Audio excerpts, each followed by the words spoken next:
أعوذ بالله من الشيطان اللعين الرجيم بسم الله الرحمن الرحيم هذان خصمان اختصموا في ربهم والذين كفروا قطعت لهم ثياب من نار يصب من فوق رؤوسهم الحميم يصهر به ما في بطونهم والجلود ولهم مقامع من حديد كلما أرادوا أن يخرجوا منها من غم أعيدوا فيها وذوقوا عذاب الحريق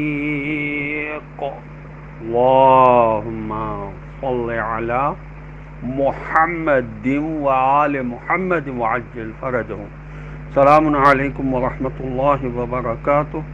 اللہ تبارک و تعالیٰ کا شکر ہے کہ سورہ حج جو قرآن مجید کا 22 نمبر کا سورہ ہے، اس کی 4 آیات کی تلاوت کا شرف میں نے حاصل کیا. آیات کے نشانات ہیں 19 سے لے کر 22 تک. سب سے پہلے آیت نمبر 19 کا ترجمہ سماعت فرمائیے.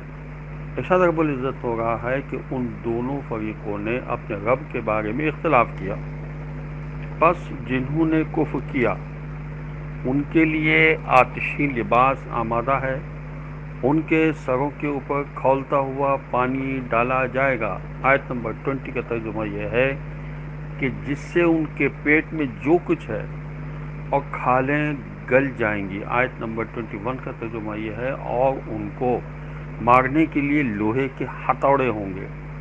آیت نمبر 22 کا ترجمہ یہ ہے کہ جب وہ رنج کی وجہ سے جہنم سے نکلنے کی کوشش کریں گے تو پھر اسی میں پلٹا دیے جائیں گے اور کہا جائے گا جلنے کا عذاب چکھو.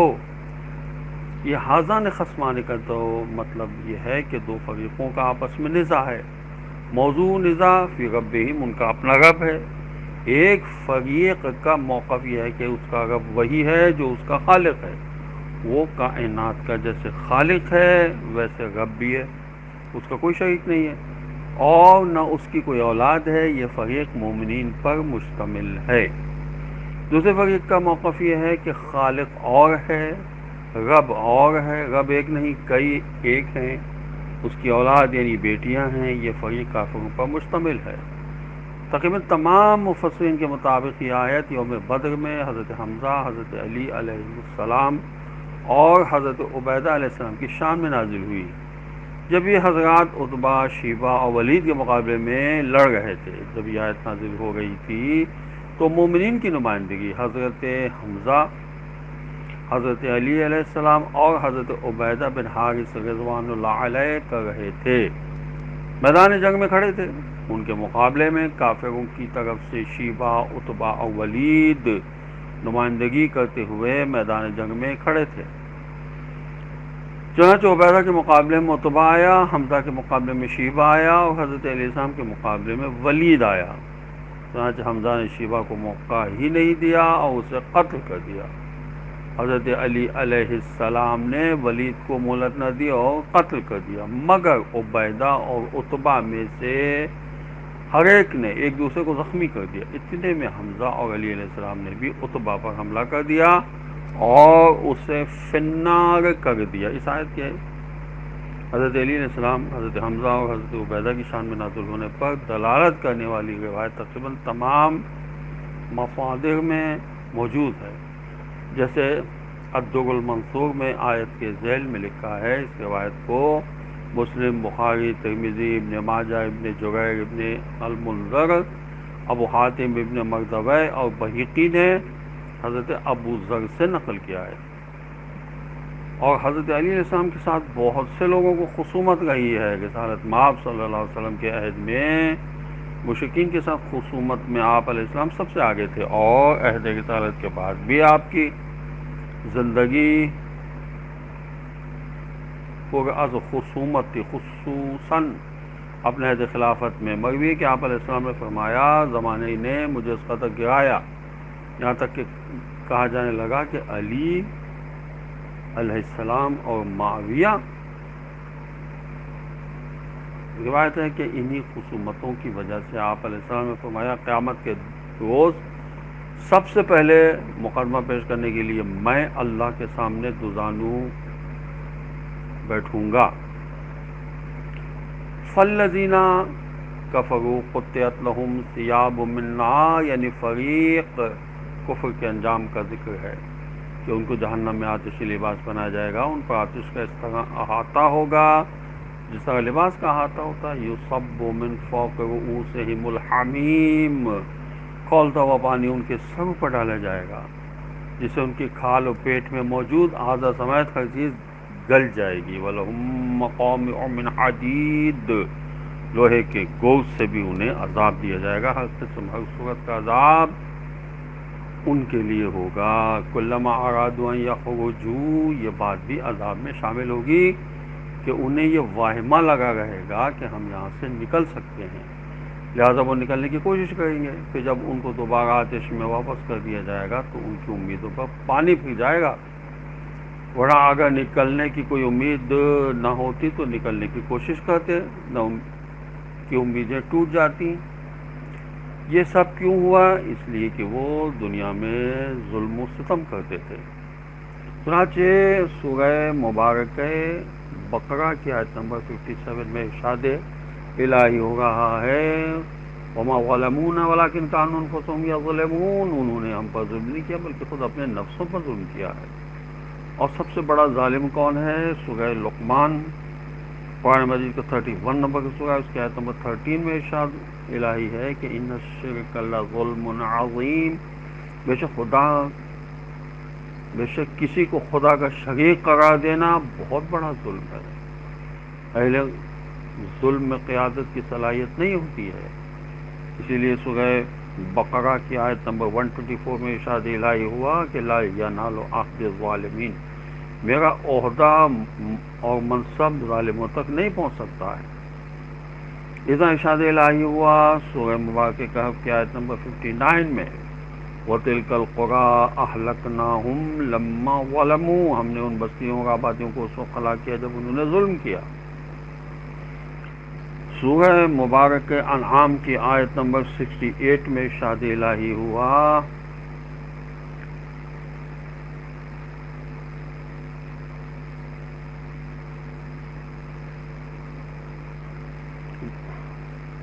فَلَا تَقْعُدْ بَعْدَ الذِّكْرِ مَعَ الْقَوْمِ الظَّالِمِينَ، جب تمہیں معلوم ہو جائے کہ یہ لوگ ظالم گروہ میں سے ہیں تو ان کے ساتھ مت بیٹھنا، نہ ان پر بھروسہ کرنا. وَلَا تَرْكَنُوا إِلَى الَّذِينَ ظَلَمُوا، خبردار ظالموں کی طرف جھکاؤ پیدا نہ کرنا.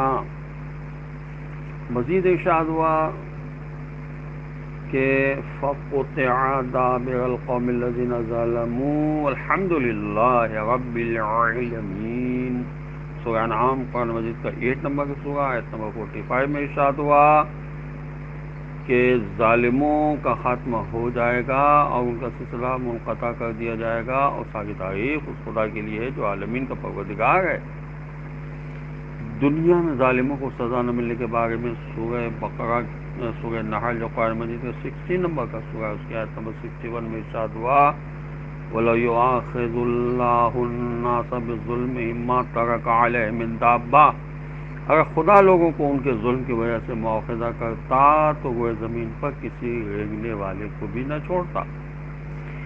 کون لوگ ظالم ہیں؟ اس کا تذکرہ سورہ مبارکہ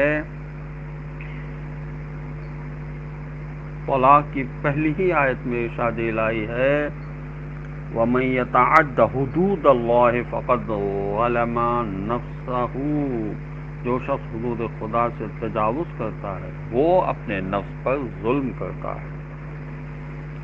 بت پرست لوگ کیا ہوتے ہیں؟ اس کا ذکر سورہ بقرہ کی آیت نمبر 54 میں ہوا کہ یا قوم انکم ظلمتم انفسکم باتخاذکم العجل، اے میری قوم تم نے اس گوشالہ بچڑے کی پرستش کر کے خود اپنے نفسوں پر ظلم کیا ہے.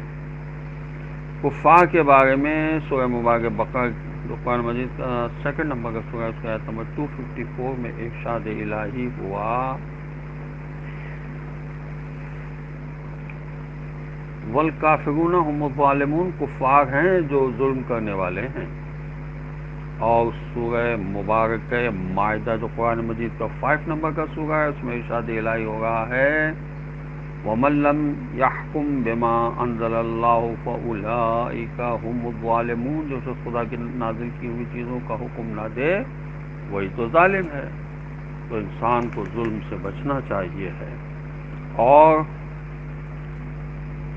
دلیل توحید کے طور پر جو قرآن میں ارشاد الہی سورہ مومنون کی آیت نمبر 117 میں ہوا، جس کو پیش نظر رکھنا چاہیے وَمَن يَدْعُ مَعَ اللَّهِ إِلَٰهًا آخَرَ لَا بُرْهَانَ لَهُ بِهِ فَإِنَّمَا حِسَابُهُ عِندَ رَبِّهِ إِنَّهُ لَا يُفْلِحُ الْكَافِرُونَ، اور جو شخص اللہ کے ساتھ کسی دوسرے معبود کی پرستش کرے گا، اس کے پاس اس شرک کی کوئی دلیل تو ہے نہیں، بس اس کا حساب تو اس کے پروردگار کے پاس ہی ہوگا۔ یقین جانو کہ کفار ہرگز فلاح پانے والے نہیں ہیں۔ دوگانہ پرستوں کے ایک شخص نے حضرت ابو الحسن امام موسیٰ کاظم علیہ السلام سے کہا میں کہتا ہوں کہ کائنات کے 2 خالق ہیں، آپ کے پاس کیا دلیل ہے کہ اس کا خالق صرف ایک ہے؟ تو امام علیہ السلام نے فرمایا تم نے کہا ہے 2 خالق ہیں، یہی خالق کائنات کے ایک ہونے کی دلیل ہے، کیونکہ تم نے دوسرے کا دعویٰ اس وقت کیا ہے جب ایک کو تسلیم کر لیا ہے۔ بس ایک پر تو سب کا اتفاق ہے، جبکہ ایک سے زائد کے بارے میں اختلاف ہے۔ اگر سوچ و بچار کی راہوں کو طے کرتے ہوئے آخری حد تک پہنچ جاؤ تو عقل کی رہنمائی تمہیں بس اس نتیجے پر پہنچائے گی کہ جو چونٹی کا پیدا کرنے والا ہے وہی کھجور کے درخت کا بھی پیدا کرنے والا ہے، کیونکہ ہر چیز کی تفصیل لطافت و باریکی لیے ہوئے ہوتی ہے، اور ہر ذی حیات کے مختلف اعضاء میں باریک سا ہی فرق ہے۔ اس کی مخلوقات میں بڑی اور چھوٹی، بھاری اور ہلکی، طاقتور کمزور چیزیں سب یکساں ہیں۔ یہ بحار الانوار کی جلد 3 اور شرح ابن ابی الحدید میں لکھا ہوا ہے۔ ایک زندیق سے حضرت امام جعفر صادق علیہ السلام کی مناظرانہ گفتگو سے اقتباس پیش کر رہا ہوں کہ تم جو یہ کہتے ہو کہ کائنات کے 2 خالق ہیں، تو یہ بات اس امر سے خالی نہیں کہ وہ دونوں تمام جہات کے لحاظ سے متفق ہوں یا تمام جہات کے لحاظ سے متفق نہ ہوں، لیکن جب ہم خلق کے نظام کو منظم، فلک کو چلتا ہوا، رات اور دن کی گردشوں کو پیہم اور سورج و چاند کو دیکھتے ہیں تو امور و تدبیر و یکجہتی کا صحیح سمت پر چلنا اس بات کی دلیل بنتا ہے کہ کائنات کو چلانے والا صرف ایک ہی ہے۔ نیز تم نے جو دعویٰ کیا ہے کہ کائنات کا نظام چلانے والے 2 ہیں، تو تمہیں یہ بات بھی ماننا پڑے گی کہ ان دونوں کے درمیان کوئی نہ کوئی فاصلہ ضرور ہے، تاکہ پتہ چل سکے کہ وہ 2 ہیں، پس ان دونوں کے درمیان فاصلہ تیسری چیز ہو گیا جو ان دونوں کی طرح قدیم ہوگا۔ لہذا تمہیں ماننا پڑے گا کہ اس طرح خالق 2 نہ رہے بلکہ 3 ہو گئے۔ اب اگر تم 3 کو تسلیم کرو گے تو پھر سابقہ دلیل کی طرح ماننا پڑے گا کہ ان تینوں کے درمیان 2 فاصلے ہیں، اس طرح سے یہ 5 ہو جائیں گے۔ اس طرح اعداد کا یہ سلسلہ غیر متناہی طور پر آگے بڑھتا جائے گا اور کہیں ختم ہونے میں نہیں آئے گا۔ لہذا ماننا پڑے گا کہ مدبر عالم صرف ایک ہی ہے۔ یہ حضرت امام جعفر صادق علیہ السلام نے فرمایا۔ اور جب امام علیہ السلام سے سوال کیا گیا کہ اللہ کے واحد ہونے پر کیا دلیل ہے، تو آپ علیہ السلام نے فرمایا یہ کہ مخلوق کو صرف ایک ہی خالق کی ضرورت ہے۔ یہ تحقیق المیزان کی جلد 12 میں بھی لکھا ہے کہ دوگانہ پرستی کیسے پروان چڑھی اور کہاں سے شروع ہوئی، اور سیرت پیغمبر صلی اللہ علیہ وسلم کی بنیاد توحید اور شرک کی نفی پر ہے، اور قرآن میں توحید کے معنی کیا ہیں، یہ تفسیر المیزان کی جلد 7 پر لکھا ہوا ہے کہ ہر اللہ اپنی مخلوق کو لیے پھرتا ہے۔ سورہ مبارک مومنون کی آیت نمبر 91 میں ارشاد ہوا مَتَّخَذَ اللَّهُ مِن وَلَدٍ وَمَا كَانَ مَعَهُ مِنْ إِلَٰهٍ إِذًا لَّذَهَبَ كُلُّ إِلَٰهٍ بِمَا خَلَقَ وَلَعَلَ بَعْضُهُمْ عَلَىٰ بَعْضٍ سُبْحَانَ اللَّهِ عَمَّا يَصِفُونَ۔ نہ تو اللہ نے کسی کو اپنا بیٹا بنایا ہے اور نہ ہی اس کے ساتھ کوئی اور خدا ہے، اگر ایسا ہوتا تو اس وقت ہر اللہ اپنی اپنی مخلوق کو لیے پھرتا، اور ایک دوسرے پر چڑھائی کرتا، خوب جنگ ہوتی۔ جو باتیں یہ لوگ اللہ کی نسبت بیان کرتے ہیں اس سے اللہ پاک و منزہ ہے۔ پھر اللہ تعالیٰ نے دوگانہ پرستوں یعنی دو معبودوں کے قائل لوگوں کی رد میں فرمایا، نہ تو اللہ تعالیٰ نے کسی کو اپنا بیٹا بنایا ہے اور نہ ہی اس کے ساتھ کوئی اور معبود ہے جس طرح کہ تمہارا گمان ہے۔ اگر دو خدا ہوتے تو ان میں سے ایک برتری کا طالب ہوتا، اگر ایک خدا چاہتا کہ انسان کو خلق کرے تو دوسرا اس کی مخالفت کرتا اور جانور کو خلق کرتا۔ اس طرح ان میں سے ہر ایک خالق اپنے اپنے ارادے و مشیت کے مختلف ہونے کی وجہ سے ایک ہی حالت میں ایک ہی چیز کو انسان اور جانور خلق کرنا، یہ بات محال امور میں سے ہوتی اور اس کا کوئی وجود نہ ہوتا۔ چنانچہ جب یہ بات باطل ہے اور ان کے درمیان کسی قسم کا اختلاف نہیں ہے تو ماننا پڑے گا کہ دو معبودوں کے وجود کا تصور ہی باطل ہے اور اللہ صرف ایک ہی ہے۔ کائنات کے نظام، اس کے باہمی اتصال اور بعض چیزوں کا بعض دوسری چیزوں کے ساتھ انسلاک و قیام اس بات کی دلیل ہے کہ صانع عالم صرف ایک ہے۔ یہی بات ہے کہ اللہ تعالیٰ فرماتا ہے نہ تو اللہ نے کسی کو اپنا بیٹا بنایا ہے اور نہ ہی اس کے ساتھ کوئی اور خدا ہے۔ نیز فرماتا ہے اگر زمین و آسمان میں کئی معبود ہوتے تو ان کا نظام درہم برہم ہو جاتا۔ تفسیر المیزان میں ہے کہ اللہ تعالیٰ کا قول اس وقت ہر معبود اپنی اپنی مخلوق کو لیے پھرتا کئی خداؤں کی نفی پر واضح طور پر قاطع دلیل ہے، کیونکہ کئی خداؤں کا تصور اس وقت ممکن ہوتا ہے جب ان کے درمیان کسی بھی صورت میں فاصلہ اور جدائی کو تسلیم کیا جائے، کیونکہ وہ الوہیت اور ربوبیت کے معنی میں اکٹھا نہیں ہو سکتے۔ معبودوں کی ربوبیت کے معنی یہ ہیں کہ وہ کسی بھی زمانے اور کسی بھی نوع میں اپنی تدبیر کو دوسروں کے سپرد کر دیں، اس طرح کہ دوسرا خدا اپنی تدبیر امر میں اپنے سوا کسی اور کا محتاج نہ ہو، حتیٰ کہ اس کا بھی جس نے اسے یہ امور سپرد کیے ہیں۔ واضح سی بات ہے کہ دو مختلف خداؤں سے مختلف قسم کے امور ہی سرزد ہوں گے جو ایک دوسرے سے مطابقت نہیں رکھتے ہوں گے۔ پس یہ بات لازم آئے گی کہ تدبیر امور میں ہر خدا کی حیثیت مستقل ہو اور کائنات میں جاری نظاموں کا بھی ایک دوسرے کے ساتھ کسی قسم کے اتحاد و اتصال کا رابطہ نہ ہو۔ جیسے عالم انسانیت میں جو نظام جاری ہے اس کا عالم حیوانات، نباتات، بحر و بر، سہل و جبل اور زمین و آسمان وغیرہ کے نظاموں سے کسی قسم کا تعلق نہ ہو، یعنی ہر نظام کا چلانے والا علیحدہ علیحدہ خدا ہو۔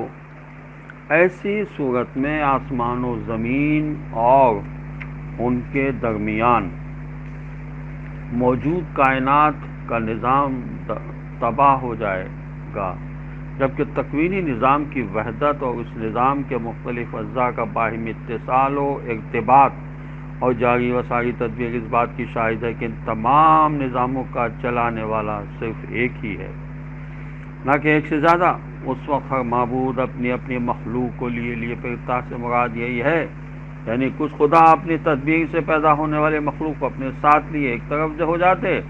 خداوند عالم کا یہ فرمان ایک دوسرے پر چڑھائی کر دیتا اور خوب جنگ ہوتی۔ کئی خداؤں کی نفی کی دوسری دلیل ہے وہ ایسے کہ اس عالم کون و مکان میں مختلف تدابیر کار فرما ہیں۔ کچھ ایسی تدابیر ہیں جو عرضی ہوتی ہیں، مثلا بحر و بر کی علیحدہ تدبیریں ہوتی ہیں، آگ و پانی کی علیحدہ تدبیریں، اسی طرح کچھ تدبیریں طولی ہوتی ہیں جو دو حصوں میں تقسیم ہوتی ہیں، ایک عمومی کلی اور حاکم، دوسری خصوصی جزئی اور محکوم۔ مثلا ارضی کائنات کی تدبیریں اور اس میں موجود عالم نباتات کی تدبیریں، یا جیسے عالم سماوی کی تدبیریں اور آسمان میں موجود ستاروں میں سے کسی ایک ستارے کی تدبیریں، جیسے عالم مادی کی تدبیریں اور مادی اقسام میں سے کسی ایک قسم کی تدبیریں۔ چنانچہ ان میں سے بعض تدبیریں عمومی اور بعض کلی ہوتی ہیں جو دوسری بعض تدبیروں پر فوقیت رکھتی ہیں،